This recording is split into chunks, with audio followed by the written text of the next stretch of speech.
Hello mga kasikit, welcome back sa aking channel. So ito nga ay panglimang araw na namin dito kina Baboy and last night na ni Inang. So ayan, nagluluto na nga sila rito ng malagkit kasi gagawing suman. Then kami naman ni Baboy ay nandito sa likod bahay kumukuha ng mga dahon ng saging kasi yan yung gagamitin na pangbalot dun sa suman. So ayan si Baboy, tamang sungkit lang siya dyan ng dahon ng saging and ako naman yung tagalikom ng mga nakukuha niya. Nasusungkit niya ang dahon and dinadala ko naman doon sa bahay para sa apoy. So ayan, tamang binibidyohan ko din dyan si Baboy habang sinusungkit niya yung dahon ng saging. Yung sinusungkit niya nga na yan mga kasingkit is ayaw papakuha niya, nahirapan siya sungkitin yan. Umiinit na nga yung ulo na dyan kasi nga ang tagal niya nakuha yung dahon ng saging na yan hanggang sa natanggal na nga yung talim ng panungkit niya, yung ginagamit niya pang kuha ng dahon ng saging kasi hindi namin maintindihan kung bakit ayaw pakuha ng dahon na yan. Tingnan nyo, na high blood na siya dyan. So ayan, sa wakas nakuha na rin niya. Tapos ako naman ang kumukuha ng mga nasusungkit niya, tapos nilalagay ko, pinagsasama-sama ko lahat, saka ko naman dinadala doon sa kanila para idarang sa apoy kasi dinadarang papalayan sa apoy mga kasingkit. So ayan na yung mga nalikom ko. Nuturo nga dyan sa akin ni Baboy sa may puno ng kalamansi yung pugad ng ibon kasi sabi na meron daw ibon na nangingitlog. So ako naman binibidyohan ko kaso nga lang hindi talaga siya makita. Ayun, makikita nyo lang yung kulay itim na nandun sa puno na nakadikit kaso hindi talaga siya makita sa video ng maayos. Then ito, bumalik na kami dun sa mga nagluluto ng suman kasi tapos na kami kumuha ng dahon ng saging. So ganyan pala yung pagluluto, muna ng malagkit bago siya ibalot. Niluluto siya talaga ng ganyan, pero parang hindi naman siya lutong-luto kasi lulutuin pa rin naman siya ulit. So ayan naman yung dahon na kinuha namin ni Baboy, dinadarang na siya sa apoy. Yan, asawa ni Harold yung nagdadarang sa apoy na yan. Kailangan din kasi talaga siya idarang sa apoy para lumambot siya kasi diba pagka hindi siya naidarang sa apoy, malutong siya, napupunit. So pag naidadarang siya sa apoy, hindi na siya napupunit. So kailangan din talaga siya ganyanin. And din ayan naman, pinsan na ni Baboy yung nagdadarang sa apoy kasi si Angel is nagpupunit-punit na siya, parang pinupunit-punit niya na yung dahon. So ayan sila mga kasingkit. Ito na nga yung ginawa namin dun sa dahon na dinarang sa apoy and pinunit-punit ng ganyan lang kalalaki. Kailangan namin siya linisin ng nyog, yung pinagpigaan ng nyog. Kailangan namin siya linisin bago siya ibalot dun sa malagkit na niluluto kanina.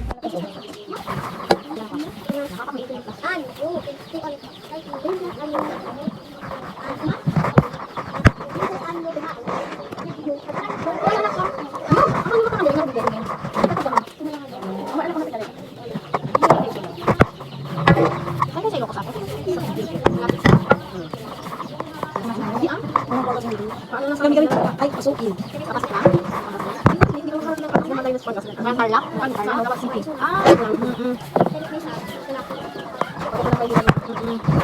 Parang tayo sa amin. Puntang kadulog ng sport. Hindi ka naman kalagay na pang boundary. Kung ang naligo sa rin. Hindi, yung mo eh. Ito naman yung pang. Ito naman. Tingin nyo makakaligo kayo. Mamaya bisa na makakating ng baboy. Ay, oo pala yun. Mamaya umaga pa yun. Hindi, gagalan na luto. Mamaya alas 3 ng hapon. Ayun na, kapag kami kaya, hindi ko atin pero yun. Kata. Kata pa niya? Ang pagkakat Mamaya alas 3 ng hapon kakakain ng baboy. Mamaya Mas na madaw. daw. Hindi. Alas 12, maligo na tayo, mga tao.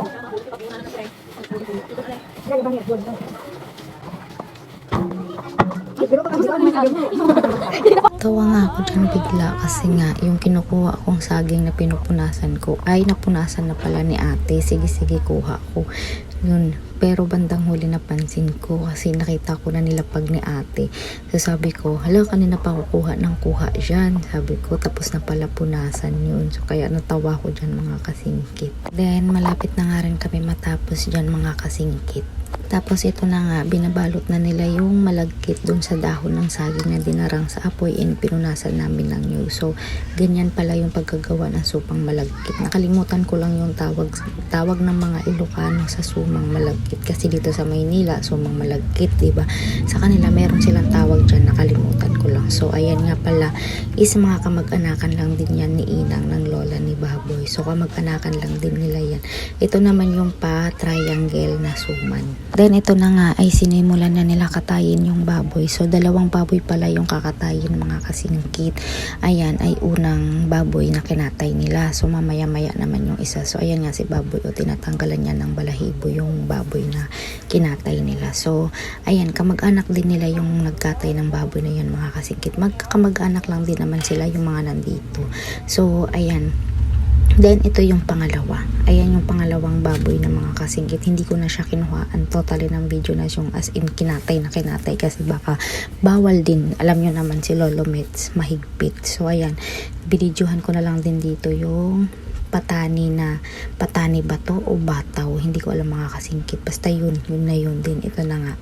Binidyohan ko na nga dito yung mga nagkakatay na talaga ng baboy. So, ayan. Mga ingredients naman yung kanilang hinihiwa. And ito na.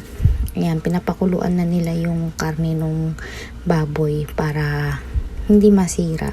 Kasi bukas pa yan ng madaling araw lulutuin talaga. Then, ito na nga yung huling gabi ni Inang. Since born again po si Inang, ayan, nag-ano sila rito sa bahay, nag-worship para i-bless nila si Inang. So, ayan mga kasingkit, samahan niyo po kami.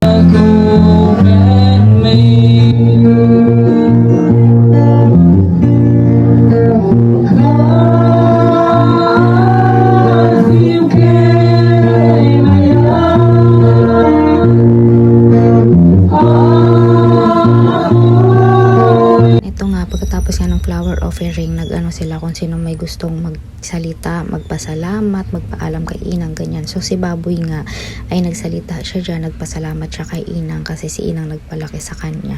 Kaso nga lang, hindi niya na rin natapos yung sasabihin niya sana dyan. Then, ito na nga yung pinakamalungkot na gagawin natin sa buhay natin, yung ihahatid natin sa huling hantungan, yung isa sa pinakamamahal natin sa ating pamilya. So, ayan na nga, naglalakad kami dyan habang nakasunod sa sasakyan kung saan nandun nakalagay yung ni Inang. So, ayan mga kasingkit. Hindi rin kami nagtagal dyan kasi nga umaambon-ambon. Pinasakay na rin kami dyan sa mga sasakyan para nga hindi na rin kami maulanan ng sobra. Then, ito na nga mga kasingkit. Pauwi na kami dyan. Tapos na namin maihatid si Inang. So, ayan, umaambon-ambon pa nga rin dyan mga kasingkit. And hindi na nga rin ako nakapag-video ng maayos dyan nung hinahatid pa lang namin si Inang dun sa kanyang magiging panibagong bahay kasi umaambon nga. So, since ayan na pauwi na kami dyan mga kasingkit, nakasakay pala ako sa pick up ng lola ni Baboy, kapatid ni Inang. And then si Baboy naman doon sa kabilang pick up sa kamag-anak niya lang din mga kasingkit. So, ayan, yan si Baboy yung nakatayo. Yan, and yung may-ari ng pick up na yan is kamag-anak niya rin mga kasingkit din. Ito naman, nung kinabukasan, hinatid na namin yung mga pinsan niya kasi uuwi na sila ng Ilocos Norte. So, yan, hinatid namin sila sa bangka para makatawid sila sa ilog kasi tawid ilog talaga yung lugar nila Baboy.